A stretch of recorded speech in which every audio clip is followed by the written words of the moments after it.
I'm Amy. I'm Wendell. And I'm Patrick. And This is Yes, But Why? Podcast.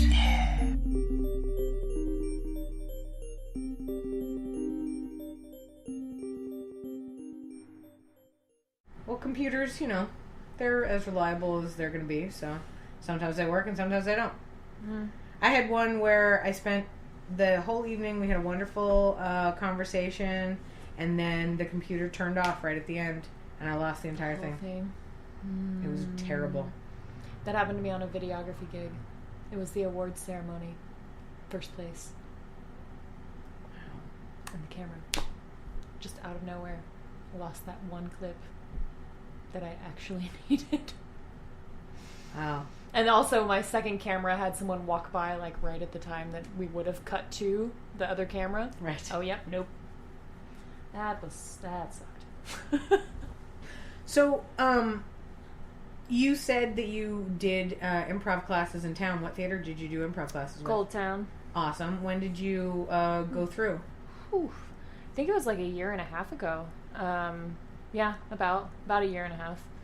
Because I just had my year anniversary at the production company I'm working with, which is how I met them. So, yeah. Tell me about the production company. It's called 3 or Less Productions, and the name comes from being able to drink a beer in 3 or less drinks. I did have to do that as a, initiation. Had to. Those were air quotes. But 3 no, or less drinks? I don't 3 or understand. less drinks. Drink the beer in 3 or less. Oh, like sips. I see, guess you could call see. them sips. Well, I'm imagining, I thought, you had to have 3 drinks and one of them had to be a beer. That could also work. It's also my typical Tuesday night. I was like, 3 or less, the number of movies we plan to make before things don't go well. Oh. What kind of production company is it? Don't mean to insult it. Yes. Well, we do mainly comedy, so we do a lot of comedy sketches, and we're actually writing an animated series right now, which is super fun. So we have the whole writer's room thing going on, and then of course, to make the money, because we're a regular, relatively small company, we do corporate hype videos, commercials, and things like that too. We tape for Ballet East Ballet, and some videography gigs here and there, but. Yeah, whatever keeps the money coming in so that we can keep producing our own stuff. And I think next on our list, we want to write a feature, Miss Screenwriter. Oh, cool. We want to produce our own feature. That's our next thing that we really want to do. So yeah, we'll see. But comedy focus. Yeah, definitely comedy focus for sure. Are all the people in the production company people you met at Cold Town? Yep. Andy Gonzalez Ben-Dixon is the main guy there, and then Christopher Alvarenga, who just recently moved to LA, so he was in the company with us, but now he's kind of doing 3 or less LA, so he still kind of does things out there with us, like photography and whatnot. And then we also use Alex Ibarra every now and then as a second camera, so it's I don't know, it was nice because I got really comfortable with those guys over the course of improv, and you saying yes to each other all the time helps a lot. Helps develop a good and I think healthy team building. You can work together really well after you've done improv together. Well, and it's you can almost kind of feel where the other person is going too, It's you kind of get used to the thought process of the other person, so you can see what they're seeing in their head. And so that helps a lot whenever Andy's go over there and set up this, and then I want you to get that, and I'll be right back. And I'm I actually knew exactly what he meant. It's odd. All right. But, and so that's really nice. And just being a part of a creative team is something I've been wanting for a while. Yeah. And then it kind of gave me the opportunity to let go of the waiting tables aspects of my life. Oh, good. So I could finally quit doing that, and then now it's just pretty much anything I do to make money, I make within the industry, which is what my goal was all along. Good. But I kind of just fell into it, It's how weird how things just open up, and then you just kind of fall into them. Yeah. I think that sometimes if you...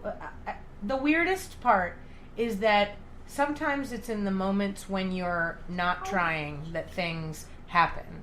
Or the moments where you think, oh, I should give up, and then you realize, no, some other thing happens that shows you, no, you can't do that. You are Which needed. is so frustrating, though, in this industry. I used to be 100%. told, like, all the time, like, you're trying too hard. You're trying too hard. You need to try less. And you just kind of just want to be like, Yeah.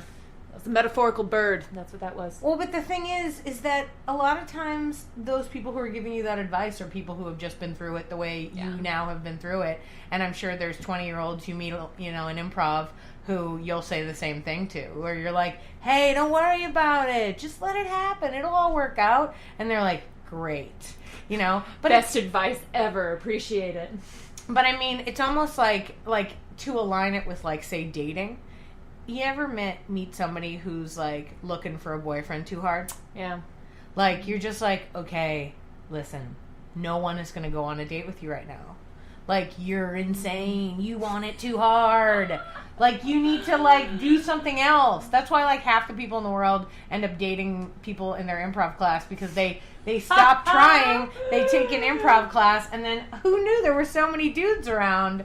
I had no idea. I think it also comes back to the always saying yes to each other. I think that one that helps a little bit develop the relationship. Oh, well, I think it provides for a safer environment. I know that there's a lot of hookups in comedy that are not safe. Theater. But or in theater that are not safe. But improv, I think, helps, because if you really embrace it as a lifestyle, like the yes and lifestyle versus just doing it on stage because you have to. Mm-hmm. If you, like, really embrace, because the yes and lifestyle is pretty much just sort of being kind to people around you and being open to the chaos. Like, yes and, by the way, really helped me with parenting. That makes a lot of sense, actually. It has and would you like the other shoelace? It's like made me. He's literally tied himself up in your shoelace. It's kind of impressive, hilarious. But it's impressive. He's going to be a Boy Scout this one. Yeah, right? Tying the knots. We'll see. I worked for the Boy Scouts at one point at a temp job, and it was a little weird. So I don't know if we're going to do that. Huh. Yeah, we'll see. They'll have some, in Austin, they'll have something like, the Hippie Scouts or something. That will require you to go outside. You're going to have to go outside a lot. Yeah, and wear patchouli. Yeah. Like, wear it and just take the incense with you in your bag. Excuse me, I need to clear the space. There we go. Yes. All right, now we can begin. Oh, let's not lie. I mean, we saged the house before we brought him home, and we saged his room. We are definitely those people. I have them too. I was like, smudge sticks. I know you can't see it, audience, but there are also 2 different displays of crystals on the walls in the house. There's a lot of quartz in here. Yeah, there's psychic vibration. A lot of psychic vibration. I knew that. So what does that say? Yeah, we went to Boston for the holidays, and the place that we had to bring him was this little mystical shop in Salem, Massachusetts, that we both love so much. So we, like, drove down to Salem in the snow and, like, pulled the stroller out and, like, pushed it through the snow to this little shop.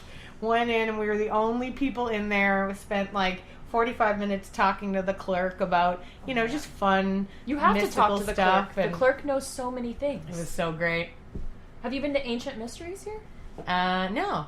No, clearly we need to. It's a little bit of a smaller shop, but they always have really cool people working behind the counter. And are they there's pro-child? also a tarot reader around there too, so that's nice. Pro-child, I mean, they have to be, right? No, not every store is pro-child at all. Really? Yeah, I mean, but like for the Ancient Mysteries, for like the hippie stores, I feel like they prefer you to be breastfeeding in the store. Like, they would just be like, no, could you please stop and breastfeed your child right now? Well, my concern is just him eating the rocks. That's fair. Right, and I feel like they might as well. I mean, as we've seen, he likes putting stuff in his mouth. Oh, Yep. Okay, that's fair. So you're making all of your money through acting and production work? That's great. And then every now and then, when I can't make the ends meet, I do a freelance online course building. So I just pick one of those up every now and then just do that, which is super fun, and sit at home and right on. together. And I actually still end up using my my Premiere and my Photoshop a lot in that. So it's like I still end up keeping the skills Yeah. going. Yeah. But yeah, like, I don't know, I just, what is that? Peter Dinklage, I think. He did the speech to some graduates, maybe. And he was talking about how he was working in a software place and he was unhappy and he didn't want to do it anymore. And then he would just, like, decided, he was like, I'm not going to do this anymore. I'm only going to do what I want to do, and that's how I'm going to make money. And I'm like, it's not that easy. But it was kind of like a moment like that for me, where I've been working at a restaurant for like 6 years. The restaurant itself started just going downhill, like making weird choices, and like losing the individual identity. And I felt like I was fighting really hard for the individual identity of this restaurant. And then I just finally realized, I'm like, this isn't my fight. My fight is elsewhere. And then so I just kind of was like, I'm out. And then like left. And then, yeah, ever since then, it's like, it's been a hustle. Don't get me wrong. Like, the hustle is definitely there. But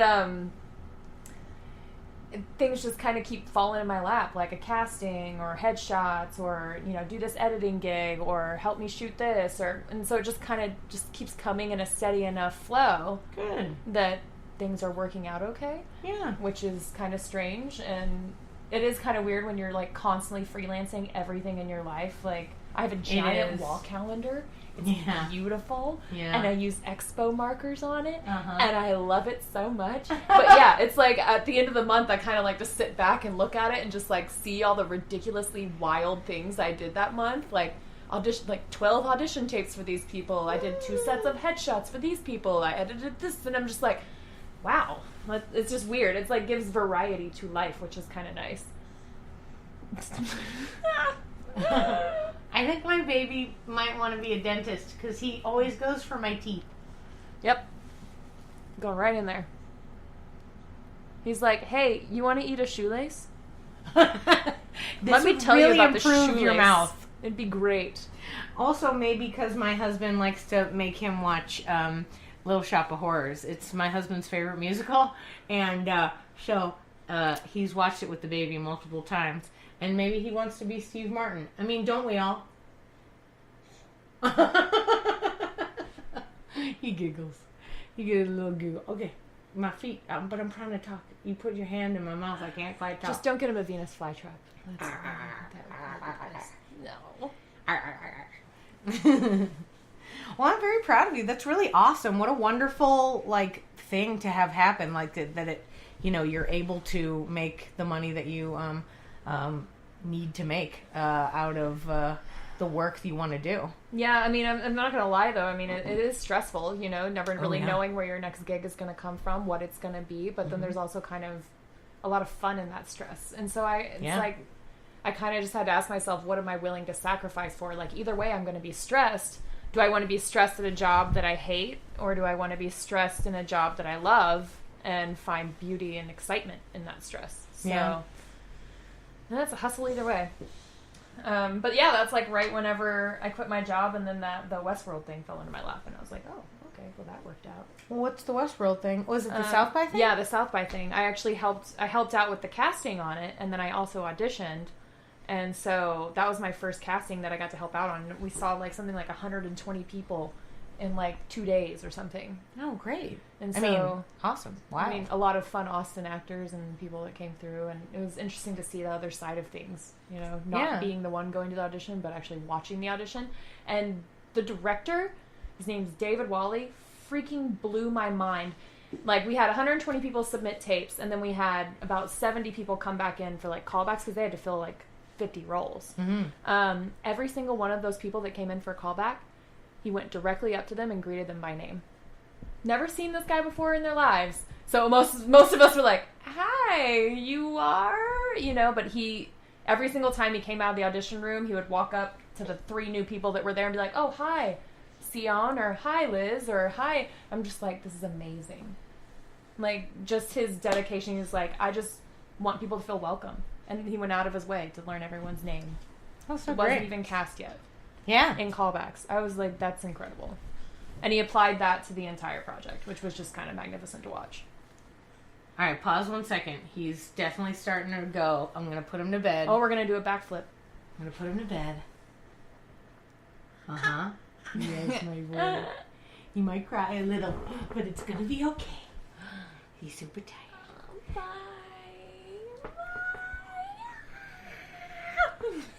I felt like we bonded just now. Yeah. Made a moment. Yeah. He loves you. Bye. All right.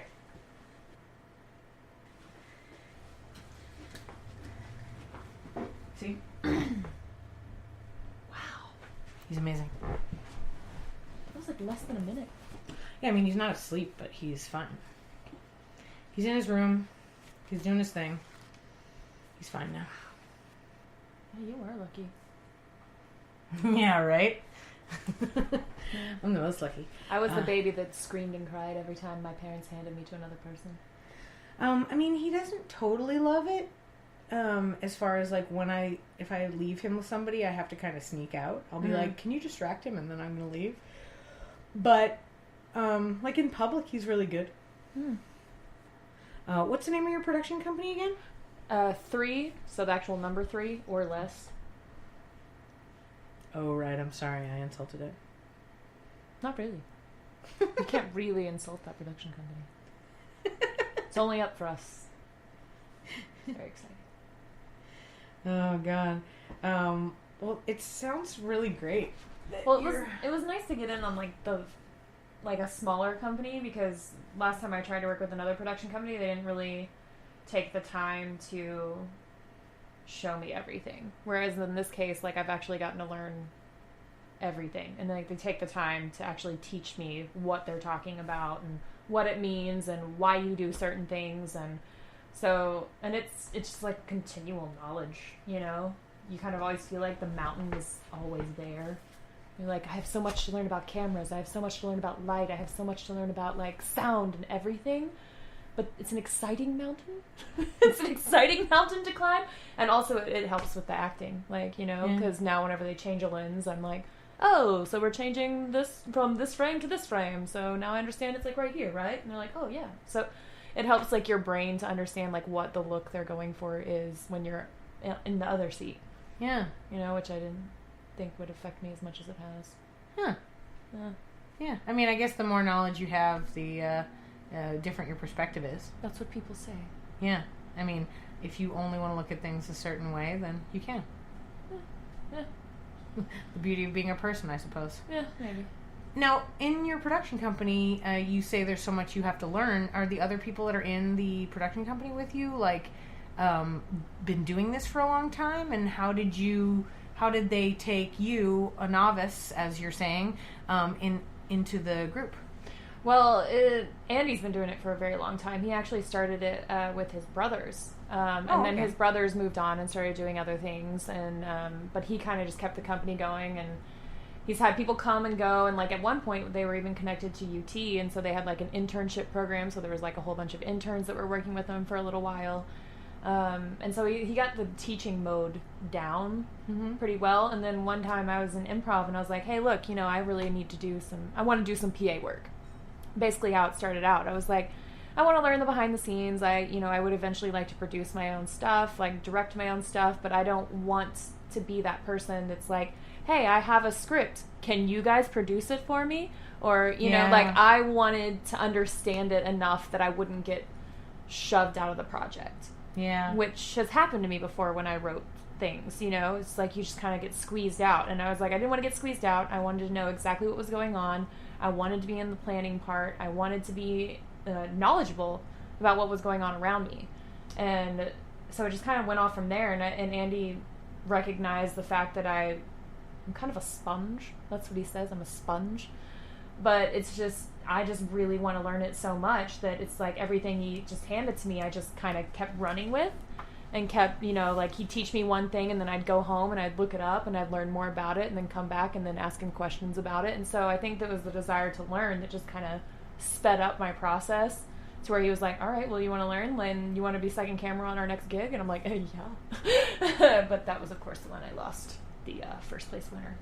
But, you know, mistakes. But, you know, I mean, that's how it has to happen. You know, you have to make mistakes so that you learn it and then you know not to do it that way next time. And as artists, we always have to be okay with never making 100% perfect work. Oh, yeah. I mean, that's it. I mean, you have to be okay with that because you always have to have somewhere else to go. If it was 100% perfect, then why would you try again?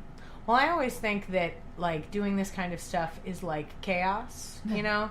And if you can be okay with being in the chaos, then you should be all right.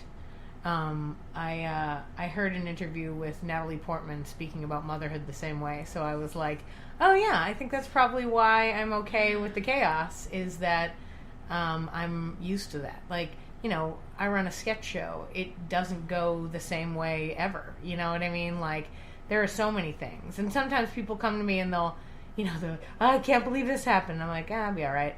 And they're like, how can you be so easygoing? And I was like, well, I could be mad, but I don't have time. Or, like, there's just not enough, like, I've done this 3 or 4 times, so I'll just handle it. It's fine. See, I admire that, though. Like, I thrive on chaos. I get more anxious when I'm not in chaos, weirdly. Yeah, me too. But at the same time, like, my initial reaction is not as cool as yours. Like, I still have my initial reaction of slight anxiety and panic whenever chaos happens. But then I just kind of, like, push through. Oh, I mean, that's all I'm doing. But I wish I could, like, have the whole, well, like, I'm telling you a story about how I'm great. You know, like, I'm not... I mean, I'm kind of wonderful, but, you know, what I mean is, like, of course I have that moment of, like, oh my God, what's going to happen? Like, I even have the moment of, like, you know, when somebody bails on me or somebody, like, does something crazy and screws everything up, you know, like, calls the day of and says they can't be in a show, and you're all like, and it's happened so often. And so, I mean, the first few times and don't be wrong, every time it happens, I get mad and I get, like, annoyed and I get anxious about having to fix it. But I realize that I try to decide whether or not yelling at this person is actually going to change their behavior for anyone else. If it doesn't, then I don't care.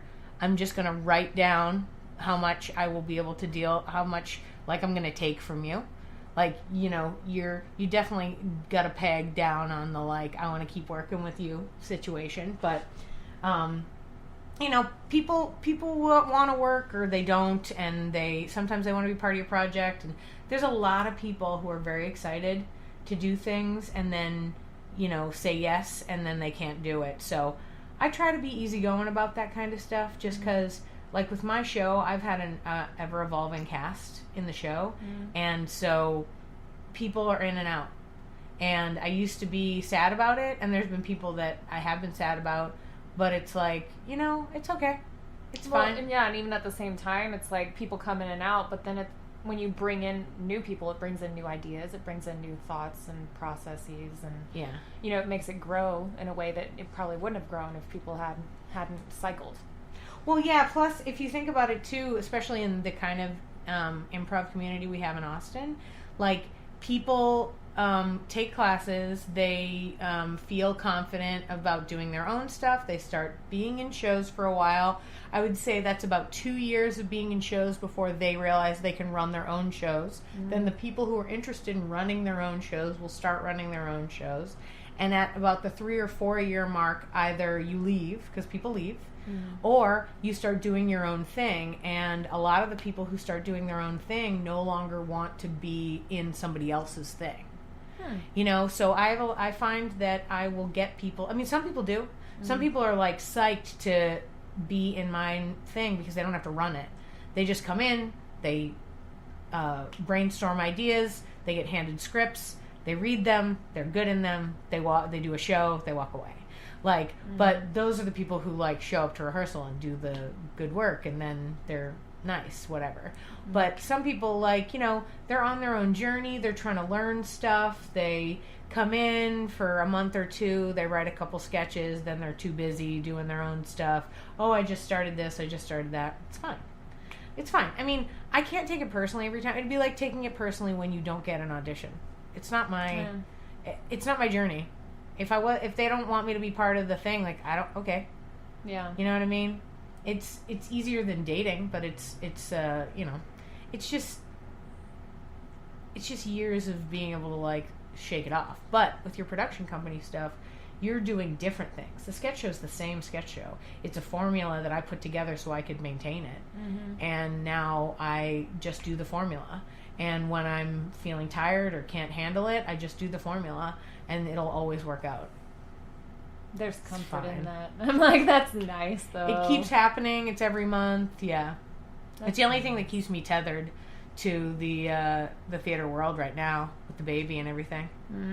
Like, it keeps me involved in writing and doing that kind of stuff. Which you do. You need to be writing. You're a really good writer. I appreciate that. Thank you for that. I hope I am. I work hard on a lot of it, but I realized I was putting a lot of my effort into sketch writing. Have you been writing sketch? Did you take any classes in sketch, or you just no, writing I sketch? haven't. Yeah, we're just kind of writing sketch as like our team, our writers team. We had been meeting weekly there for a while, but then like you said, like people's schedules and getting everyone on the same page. So we haven't met in a while, but the sketch writing's fun. But then the writing the animated series has been a whole lot of fun because there's somewhere to go with it. You don't have to tell me this if it's like still in such the beginning stages that you don't want to like reveal it on the internet or anything, but do you have an animator, like a person who's going to do the drawing part, or are you just writing the script first and then you're going to seek out an animator? Script first and then animator, basically because there are actually a lot of festivals that take animated scripts. And then you go to the festival for that, and then if they like the script, then it goes from there. You know, like you can find people that are interested in either buying the script or helping you produce the script or doing something like that. We do have like an animation concept that we want to do, but we don't have an actual animator on board yet. We wanted to finish, I think we're on episode 10 now. And so I think we want to get to 14 episodes before we submit, but I think a lot of the places only really require like 6 or 3. It depends on which one you try and submit to, but we wanted to have a full, broad concept because our concept's a little interesting and it's fun, which I unfortunately can't talk about. Yeah, I don't know.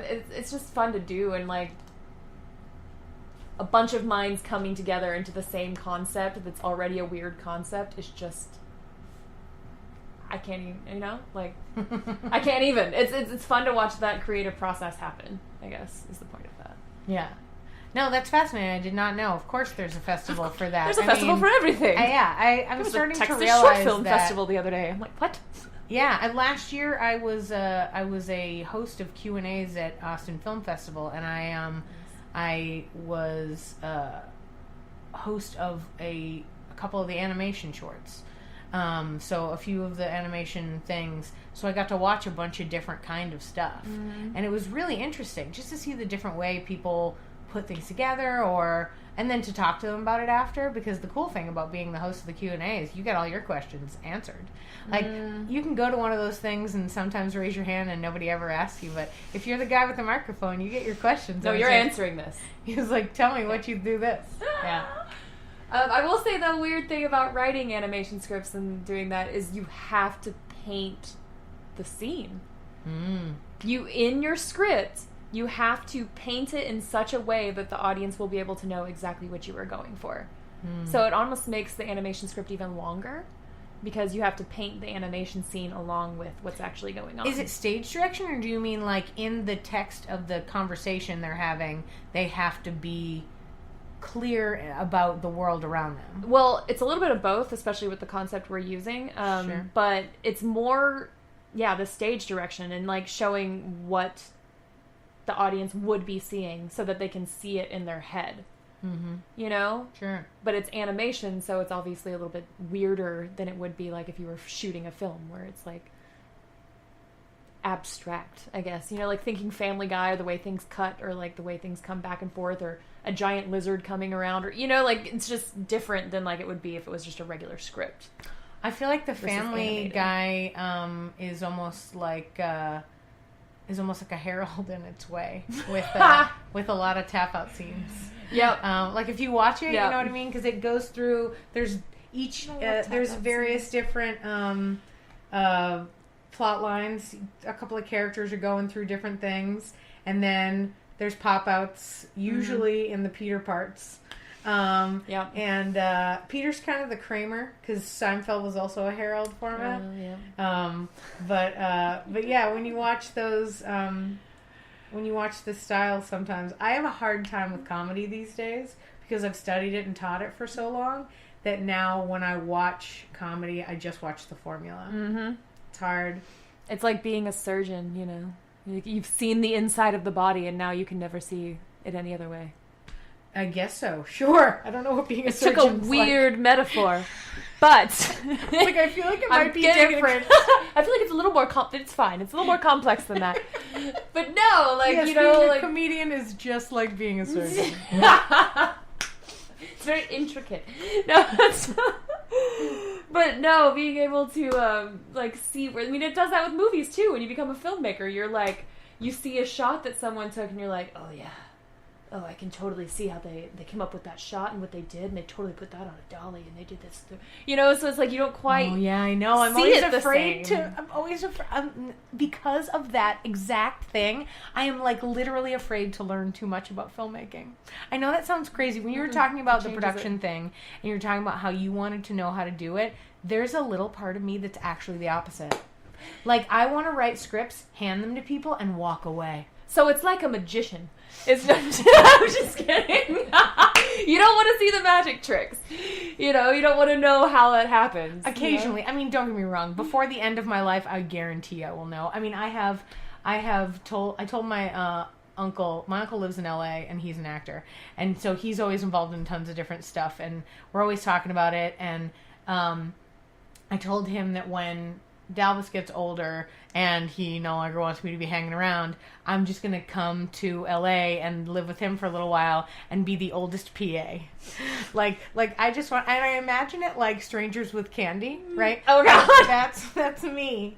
I'm Jerry, but I'm a PA. And I've got like a fanny pack filled with like definite fanny pack meeting. Filled with like chocolate chip cookies and Band-Aids and I'm available all the time. I see you sliding right into AD very quickly with the fanny pack. I feel like I think that could happen. And I know that I'm hoping that in the next 15, 16 years, while I wait for that this whole Me Too movement opens stuff up for women and older women, so I won't not get the job because I'll be a 50-year-old overweight lady who's trying to get a job in the movie industry. Instead, it'll be so progressive at that point that I will be first in line. So much experience. How could you not have had this job before? I don't know anything about being a PA. I'm ready to do it. Yes, but we want your life experience and your status. Come on. Exactly.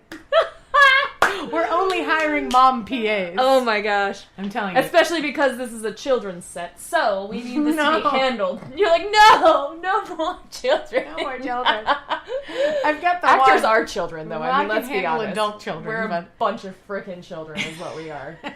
Oh, it's the worst. Oh, man. But now that I know that you work at a production company, next time I am itching to PA, I'll call you. Let me know. I was like, because I do really actually want to learn how to do it. Yeah, we do actually need people. We actually just shot for the beer museum, and we could have used another PA. The beer museum? There is a beer museum? There is a beer museum, and it's so fantastic.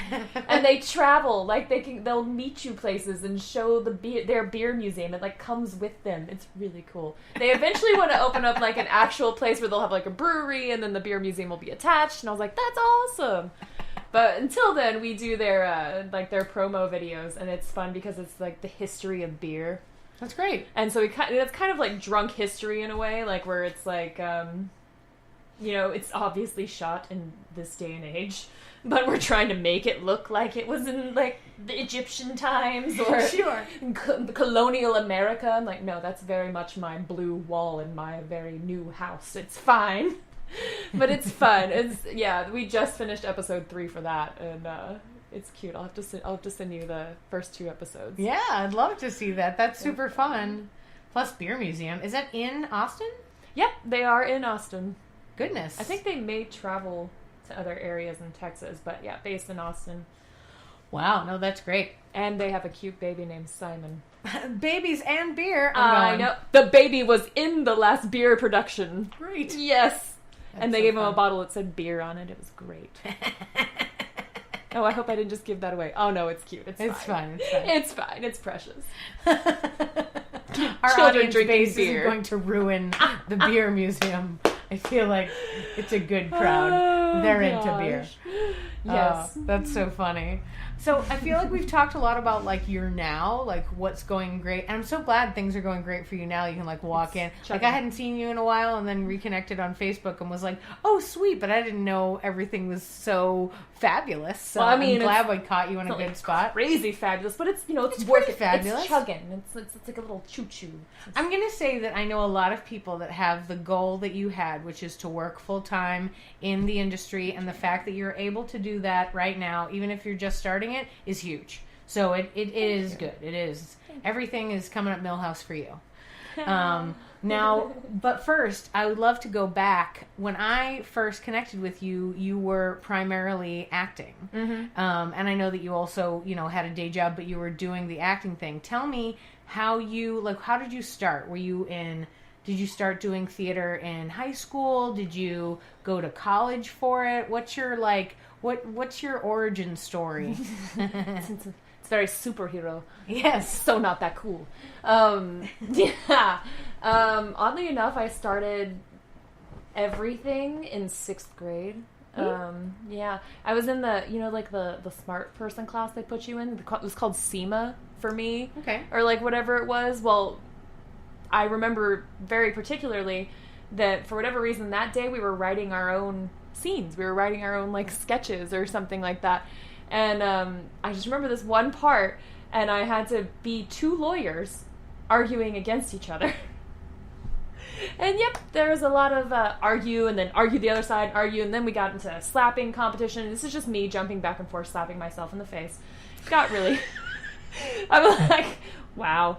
But after that, my 6th grade teacher just walked up and handed me a flyer for an acting camp for that summer. And it was called Acteen, and it was the same people that went around schools and did the no drugs plays or whatever. Oh, sure, that seems about the right time for that. Yeah, the Say No, or what is it? Say No to Drugs, Dare? Dare, maybe, yeah. But it was a troupe that went around and did that, and so I went to their summer camp, and I was the youngest one at the summer camp. Ooh. And yeah, just we did a whole bunch of sketches, and we performed, and then from then on, I went to performing arts junior high, because I got the bug, yep. So I went to a magnet school that had performing arts, so I did that. And this is actually really cute. I love this story. I got my first real lead in one of the plays. I think I was in 9th grade, and it was called Carol at Christmas. I was Carol, and it was real cute. And I also played soccer at the time. We were on a trip, and we were at the Embassy Suites. You know how Embassy Suites has their happy hour or whatever like that. Mm-hmm. It was me and my mom, and we were staying there, and she was going through getting her white Zinfandel. She's like, I'll have a white Zinfandel. Do you think Carol would like a white Zinfandel as well? I'm 15 years old, but I'm like, uh-huh. And so my mother and I shared a glass of white Zinfandel at the age of 15. But it was, I don't know, it was just so cute to see my mom celebrating and happy for me. And they didn't give me booze all the time. It was a one-time thing. But it was just such a cute moment between me and my mother, where she just recognized that I did something that I really wanted to do, and she was proud of me for it and gave me alcohol. Weird. But then, the alcohol reward starts early. It did. And then, high school, and I did, plays and musicals all through high school, and then college, went to liberal arts college, did plays through there, and I started doing film classes there. Did you get a film degree or a theater degree? Liberal arts degree. Oh, like a general education degree. Yeah. Oh, interesting. Yeah, Sarah Lawrence. Oh. Yeah. How's Sarah Lawrence? I always heard of it growing up because I'm from Boston, and there's a lot of here are a list of liberal arts schools you should go to, and Sarah Lawrence was definitely on that list. I did not apply there, but I remember being told I should go there. Yeah, pretty much any artist has probably been told that, or they've watched 10 Things I Hate About You, which was my reasoning. Oh, that's funny. Yeah, no, I'm a touch too old for that movie. Never really saw it. Wasn't really a fan of what's his name. I'm so sorry. What's his name? Heath Ledger? Yep, Heath Ledger. He's all right. Yeah, we're just gonna skip right over that. I'm terribly sorry. I'm sad he's dead, but I don't believe you. Really spend. I don't believe you. I don't believe you when you said that. I don't know him as a person. All right, well then Larry Miller was super awesome. He's a character actor. I don't know if you know Larry Miller. I don't. Well, he was you haven't seen the movie. He's like, tells his daughter to wear a pregnant belly so that she doesn't go out and get pregnant on prom night. It's really great. But anyway, I ended up being in a short film with him later on, and he was one of my favorite character actors of all time. So that was like super cool. So 2 things from 10 Things I Hate About You. Wow. You should watch it. Yeah, I will now. But Sarah Lawrence, it's kind of a weird thing. It's like you either got people that got there on scholarship and are out on student loans and will be paying for them for the rest of their lives. Sure. She raises her hand. And then there's people that go there that have like ridiculously rich families that just, these kids end up going for like 6 years. And you're just sure, yeah. Oh my gosh, I can't do that. That's a lot of time and a lot of money. But it's just a weird mix of like rich kids that want to get away from their parents that are just like living their artist life and they're doing their thing and it's so fabulous. And then you have the rest of us that are like, no, this is a really amazing school. There's like 30 people in one class or 15 people in one class, like small class sizes. We didn't have any tests. It was all papers. So I wrote like a 40-page paper on circadian dysfunction and bipolar disorder, which was weird. I really liked that one. That was a fun one. Yeah. I wrote a 10-page paper in Italian. Like, I don't know. It was like a really great education and a really great experience, and I'm so glad I did it, and I met a lot of awesome people. So many awesome people. And did some crazy wild things in New York. One of which was bartending in body paint. That one was fun. We all had those years. But yeah, it was really... Did you live in New York City after? Or no, a lot of my up to New friends York? did. Oh, okay. Yeah, I mean, it was like 25 minutes outside the city, so it was like you could just grab the train and then go and play like you lived in the city. It was fun. But a lot of my friends did. They graduated and they moved to Brooklyn, before it was like crazy expensive to live there. And like, but they would have like 4 people in a tiny entire lives. place. It's been crazy expensive to live in. Has. There's no time. You know when it wasn't crazy expensive to live in? When it was horrible. That's so true. Okay, so not crazy expensive, but like you're still 4 people in like a 500 square foot apartment. And I was like, I don't want to do that. And so that's when I came back and I moved to Austin. I'm from Lubbock, Texas, so I was a little closer to my family, but still has the cushion. Yeah, the far enough away that they can't come visit that often. And it's like when they do visit, you're really excited about it. Sure. Sure. And then, as soon as I moved to Austin, it was like, I had no idea what I was doing. I had no clue where to even start. There was a moment when I thought about writing Sandra Bullock a letter for advice. I didn't do that. That's how confused I was, though. Like, I had no idea how to get an agent. I had no idea what to do about headshots. I didn't know how to build my resume. Thank you, liberal arts degree. You taught me nothing. Well, I feel pretty confident that Sandra Bullock probably wouldn't have known much about the Austin film community or how to get started in this particular place because she didn't get started in here. Mm-hmm. She lives here now, but that doesn't mean that she's, like, hanging out. Yeah. I mean, it was just, like, in general, I was just like, I don't even know what to do. I don't know who to talk to. I don't know what to ask. For those of you looking to write a letter to a celebrity for advice, I would suggest, Austin-wise, I would suggest Matthew McConaughey. I feel confident he would answer. All right. And he might actually also be around. You want to know my favorite thing that he did? Tell me. It's the very first thing he did. He was in an episode of Unsolved Mysteries. And he takes off his shirt and he mows a woman's lawn. Actual lawn. As you should. Oh my god. But yeah, that's probably the only thing I really liked him in. That and the Dazed and Confused role, because I mean, come on. Sure. Good. Though, when you go back and watch it now, in fact, when you go back and watch a lot of movies now, like, you can feel how different society is right now in 2018 when you watch old movies. Like, you can watch movies, like, literally, I've been watching Friends because Friends is comforting, and it's also an easy thing to have on in the background when I'm, like, playing with the baby because, like, I can occasionally be like, oh, Chandler. No, I get it, like Scrubs. Oh, I hear you. Right. But there's occasional moments where one of the guys says something that I'm all like, oh, that would never fly today. Or, like, the girls will react in a way where it's like, oh, they were just poor little ladies. They didn't even know. Mm-hmm. They didn't even know. They're in their, like, 40s, maybe 50s now. 40s. I'm sorry, ladies. 40s. Yeah, we'll say And 40s. we're going to say 40s. I mean, I'm in my 40s, so probably not. You guys are older than me. But it doesn't matter. What I'm saying is you probably had to deal with a lot of guff along the way. Yeah. That now, hopefully, it will be less so. Or at least in general in the world. You know what I mean? But so you watch those kinds of things and you're like, oh, boy. Yeah, so I watched Dazed and Confused the other day, and I was all like, oh, oof, yeah. Biggest one, hazing. Yeah. That one's taken a turn. Well, that one went real bad. Mm-hmm. I feel like that has to happen in life, and I know that sounds crazy, but I feel like things have to go, like, really horrible, and then everyone goes like, whoa, okay, we're not going to haze anymore. That's not cool. 75% of people hazed were dead this year, you know, or whatever. That is a high amount. Wow. And there's not a lot of hazing that's happening. It's just super hard haze is what happens. Dang. I didn't go to a school that had hazing or anything. Like, Oh. there was no Greek life. It was just very, like... Well, it was even there in were high about 20 of school. us, and then... Like seniors and Oh, sophomores. yeah, that's what Dazed and Confused is. Yeah, and by the time I finally got to be a senior, that's when they were like the 75% of them had died from hazing. Sure. And so guess what we got to do? Okay, so we're gonna pick you up in the middle of the night. So wear your favorite pajamas, and then we're gonna take you to breakfast, and then we're gonna braid each other's hair and talk about boys. That means I wanted to haze them. What did you want to do to them? I don't know. What was done to you? Because you had a real Texas hazing. There was a lot of mud. There was a lot of pushing things in mud.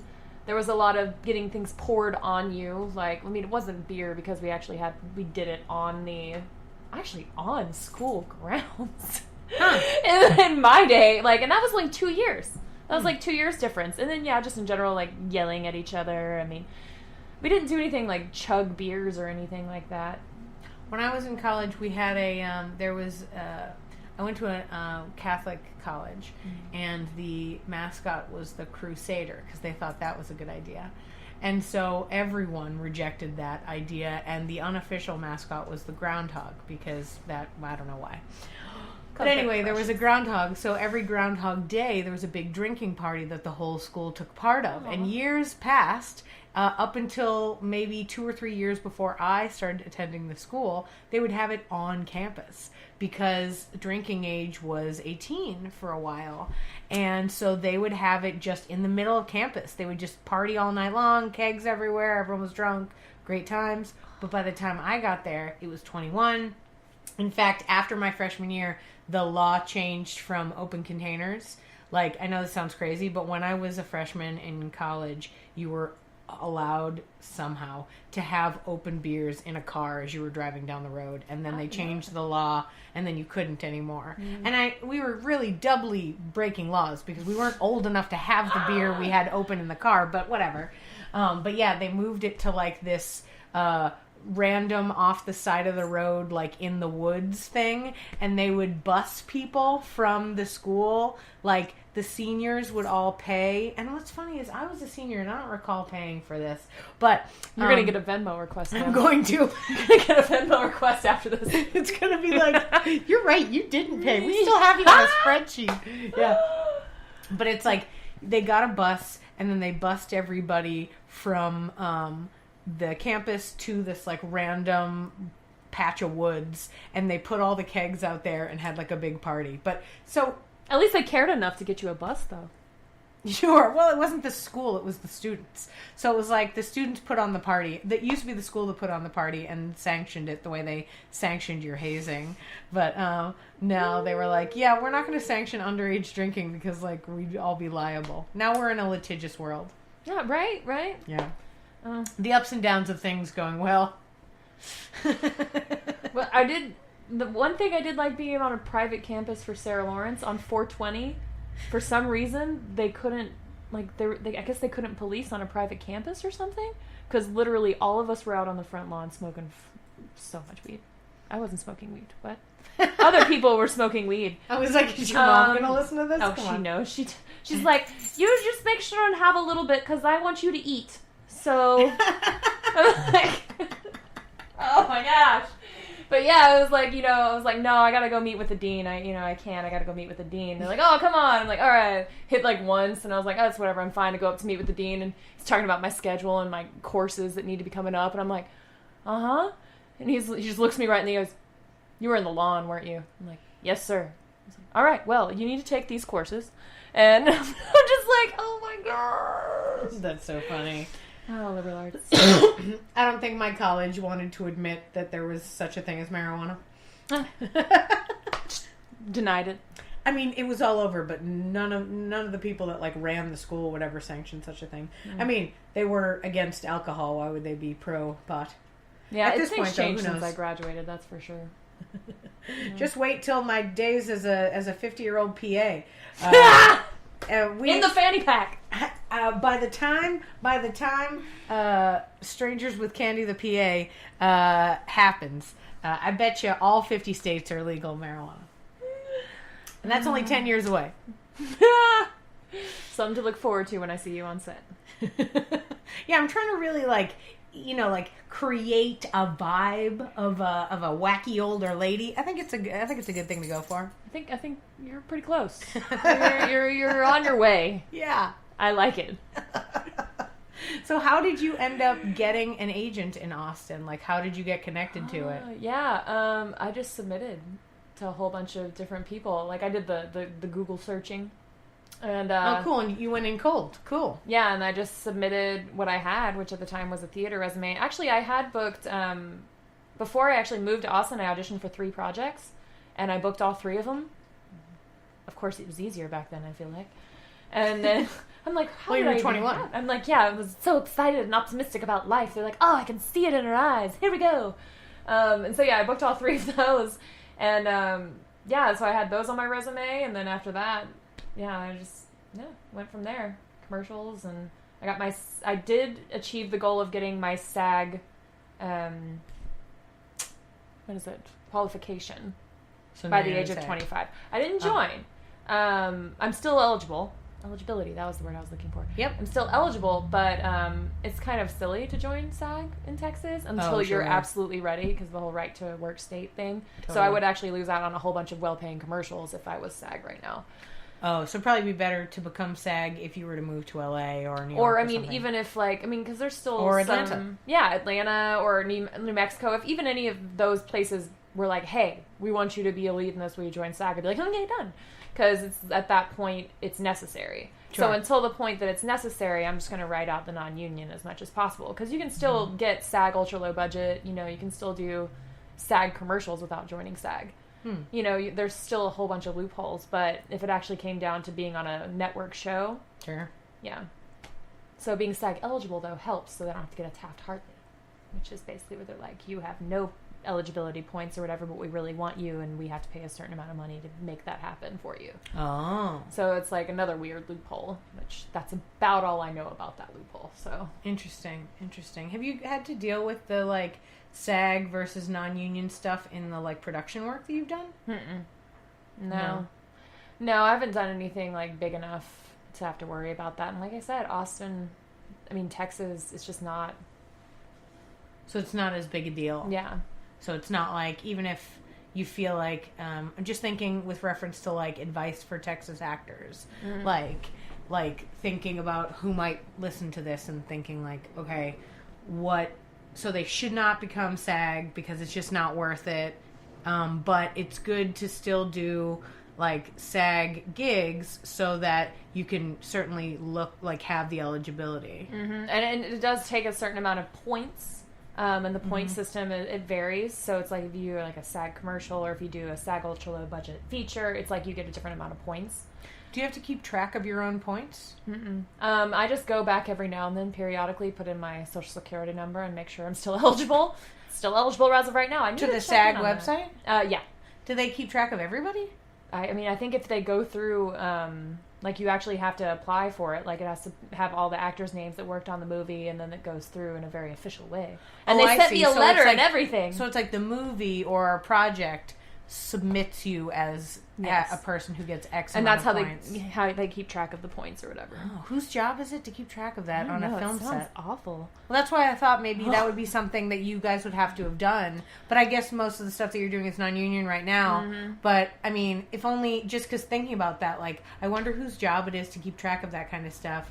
And then, like, if you guys did do something that had SAG, because you're talking about potentially doing a screenplay in the future, like, that could come up, and I wonder who's in charge of that kind of stuff. I don't know the answer. Well, there's a whole application process, I know, to even be a SAG production. You have to be able to meet certain requirements and certain standards, even to be an ultra-low budget feature. Oh, right. So all of that paperwork has to be done, and then once all that's done and you're actually accepted as a SAG ultra-low budget or whatever, then there's forms that everyone that comes onto the set has to fill out. Huh. So I would guess it'd be more of the producer's job, Yeah, I making guess so. sure, but like a tie between them and maybe like a second AD or something. Be my guess, making sure that everyone got it done. ADs are just terrifying. I mean, anytime an AD asks me to do something, I'll do it in like 5 seconds. They're terrifying. In a good way. But they have to be, you know? They have to keep everything running on the set while the director's all, like, off in their head being like, oh, I see this happening and this... Like, all right, we need to go. We're losing sunlight. Let's go. So, I mean, they're terrifying. Well, I would be good at that. For good reason. And they're super organized, and that's why I love it. I really want to be an AD. I want to be a first AD on something, because I love organization, and I love binders, and I love tabs. Oh, yeah, me too. I love calendars. I'm getting hot. Whew. Goodness. My gosh. Oh my god, that's so funny. Man, now I'm all fascinated. Now I'm going to learn stuff about film and all the parts, because I'm going to be interested in all these different things. I'm never going to be able to watch a movie again. It's a black hole. It's a black hole of knowledge. Hey, here's a random, totally related, not random at all, question. I'm scared now. Do you have a suggestion of a book that I could read that would potentially elucidate some of this information for me? Like you're talking about different kind of producers and AD and PA, and I'd love to, like, I don't know, read up on, like, what are all the different parts and what are their jobs, and like, because I've mostly done live theater, and while, yes, I am a writer and I'm writing screenplays, I'm not really writing it. I do a number, many creative passes before I then go through with my book of, like, technical, how it has to look, and then I adjust the whole thing. Organization. Well, I bought this book that Dave Ward suggested to me about format. Because I was like, I sent him a message. I sent him random texts all the time about stuff, even parenting, because he had the baby. I know. He had the baby a little bit before me, so his daughter's a little bit older than my son. But so occasionally I'll be like, hey, what do you do if this happens? He suggests, because you know he's always been a good person for me to, you know, ask questions to. And so I was writing the screenplay, and I'd done 3 or 4 versions of this one that I've been working on. I sort of call it my tester, because it's like I just needed to. Can I write 120 pages? Yes. Turns out I can. It's not awesome. I'm not going to give it to anyone. I'm going to rip it apart into multiple things. No. Oh goodness, weird. There's a knock. Is this like Mr. Rogers? Do we have a visitor? Wouldn't that be weird? Who knows? What time is it right now? 6:45. Oh, it's packages. Oh, that's exciting. Maybe. It's like Christmas. I'm just feeling the packages. Shaking it. Right. It's your package. You could have opened it, and it's fine. It's fine. I don't need to open it right now. Neither one of them are for me. They're for my husband, so I don't actually need That's to know. fair. But yeah, so Dave suggested a book for me that had, you know, script specifics, like how it needed to look and how you set it up, and just, you know, just the format stuff. And so I bought it and went through it and felt like I was pretty confident, and then went through my I also write on using the Celtics program. Oh, that one. And the problem, the good thing about it is that it sets it up in PDF format, and it also sets it up where you got all the headings properly and all that kind of stuff. And it like looks great, but it doesn't like auto do it the way I hear Final Draft does. Like, it doesn't like automatically So like I had to know what it needed to look like, and then I could choose the proper headings and set it up the right way. So it was weird, and I got over that hump, but I still don't actually know what really it requires to make like all the jobs and stuff like that. So I wondered if there was a book or a resource or if there anything is like a that. book that has all of that, I would like to read it too.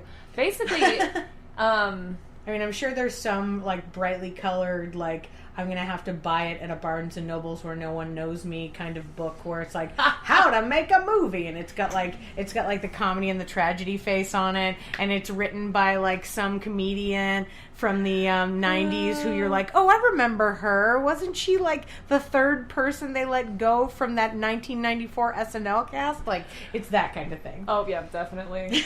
I don't know. For me, it's all been experience is the best source of knowledge. Sorry, that's the quote that I have on my giant calendar right now. Ooh. Yes. But that's just kind of how I felt about it. Like, it's always been, I could read and read and read about some of these things, and that's how it would happen, is I would talk about it, and then he would say something, and I would go and look it up, and I would read article after article, or try and find the source on it. But then when it came down to it, I wouldn't fully understand exactly what it was on the camera that I was trying to figure out until I messed with the camera. Or until I was actually faced with a sound issue that I'd been learning, trying to figure out, or how to take out this excess noise or whatever, until I actually had to do it. Otherwise it's just words, you know, like, oh, you have to do this, and you go into the audio spot, and you go into the effect controls, and you blah blah blah, and it's just like words until you actually do what you have to do. You know what I'm saying? Yeah, the actual action of like editing film and stuff, or, you know, like my husband's tried to teach me 5 or 6 times, and I stare at it and I'm like, I don't know what that is. So he got a new camera, like he got a new like GoPro or something, and he filmed a bunch of random stuff, and I was like, give me that footage, I need to practice editing. So like he's gone this whole week, and so my like goal is to like go on his computer during the evenings when the baby's asleep and like figure out how to edit, because I have it all written down. Lynda.com does do a 30-day, I think it's 30 days. Might be 60. It's either 30 or 60 days free. And I say rock that and rock it hard. Lynda.com? It's Lynda, Lynda.com. And they have, it's basically online courses on any topic you could possibly think of. Oh. And so you can do one on Premiere Pro, or I don't know which editing software you're using. But I did use that as a source whenever I was first starting out, just trying to like really watch while they did it, because they'll, you know, screen it and then you can watch what they do and all of that stuff. So that one definitely helped a whole lot. Otherwise, it's finding your problem, and then once you have your problem, finding the solution from there, you know. So it's not like a general knowledge book, but if you find a general knowledge book, or if anyone suggests one, I would really like it myself. Yeah, well, I'll probably do some research to include with the episode. I like that you're a book person. Well, I'm a book person. The trouble with the internet is that there's really no way for you to know what's real and what's not. And I don't mean that in a fake news way. Like, I felt that way long before the phrase fake news became a thing. Yeah. And also, like, the fact that people are aghast that people lie makes me laugh every day. Yeah. But as far as, like, actual like knowledge on topics or things like that, I like the idea of the online courses, because that's legit. How are they going to teach me something that's wrong? But I mean, are you using Premiere though? I don't think it. No, I don't think it's Adobe. Adobe, yeah, it's Adobe Premiere. And they're great sources. They answer a lot of questions on the actual Adobe website. So if you search and pull that up, that's why I do that a lot too. Yeah. I like books because a lot of times it'll have like a person's perspective, you know, like that, you know, wacky 90s gal who you really want this to be a thing. You really want this to be a thing. She's a thing. she lives in my heart and my soul. She's there. And in my fanny pack whenever I'm a PA on a set. I'm telling you. I will pull out the book. Yeah, the story of me as a 50-year-old PA is 100% a play by Wendy Wasserstein. I'm just telling you. It's about feminism, guys. 90s feminism. Oh, my gosh. Oh, yeah. Super fun. Wow. Well, thanks for sitting with me and chatting. Thank you for telling all having me. your- This is fun. Good. I'm glad. It's fun. I'm doing another podcast on Wednesday. So Oh, look at it's a you. good warm up here. Yeah, who knows? Figuring out how to do this. I don't know which podcast it is or when they are going to put your episode out, but hopefully mine is first. I don't know if it will be. I think he's got several interviews going on. It's called Imaginary Worlds or something. I don't know. Ah. It's about the Westworld thing, so Oh, we didn't cover fascinating. any of that, so it works out. Yeah. We talked a little bit about Westworld, but only in the idea of casting, which was a fascinating little tidbit there. Yeah. No, it's super cool. I'm glad that things are going so well for you, and not only am I glad that things are going so well for you, but I'm glad that you're like infusing your talent further into the Austin scene. Like, because I imagined for sure that you'd be gone at some point. You know what I mean? Like in a good way. Aww. In like a oh no. Well, most of the people. I mean, plus a significant portion of the crowd that we first met in is gone to LA. Is gone to LA. I mean, practically. If we brought the band back together, it'd be a very small party. Yeah. Like, you know. I've been to that party. Yeah. But at the same time, like, it's just, a lot of people have gone to LA, and I thought for sure you were going to go to LA. But I like the fact that you're, like, here, and you're really making, you know, projects for yourself and for other Austinites. Like, just the more projects that are created here, the more the great actors that I know don't have to leave. Yeah. I'm just not an LA girl. If I'm going either coast, it'd be New York, and that's just, again, too expensive. And I love Austin, and I love the scene. And I've just built my life up too much here to leave, honestly. I just know too many people. I've networked too much. Like, the thought of starting all of that over again, it's hefty, especially now with all the production side of it. I'm just like, I would not want to start again. Yeah, I guess that's true. I don't know. I feel like for me, like, I've moved from crowd to crowd, like, throughout my life. So I kind of am like, yeah, it's all right. Like, maybe I'll, like, in fact, right now I'm, like, trying to figure out where my, like, other moms are going to be. Yeah. I'm, like, researching places I can go that I'm going to meet moms that I want to talk to. Because, like, a lot of times there's no way to know if they're going to be horrible. Moms at mom groups tend to be not the best people. But you know, we'll see how that goes. Yeah, I don't know.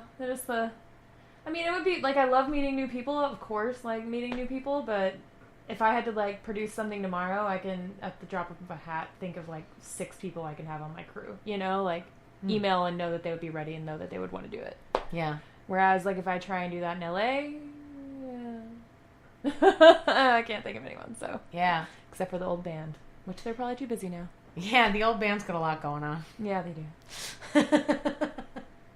But that's okay, because someday we'll go to a movie and we'll go, oh my God, look! Look! Oh, and Amy was actually a PA on that. Yay! Yay! She gave that guy a Band-Aid! All right, well, thanks so On much that for being note. on the podcast. Thank you! Have a good day, everyone. Bye!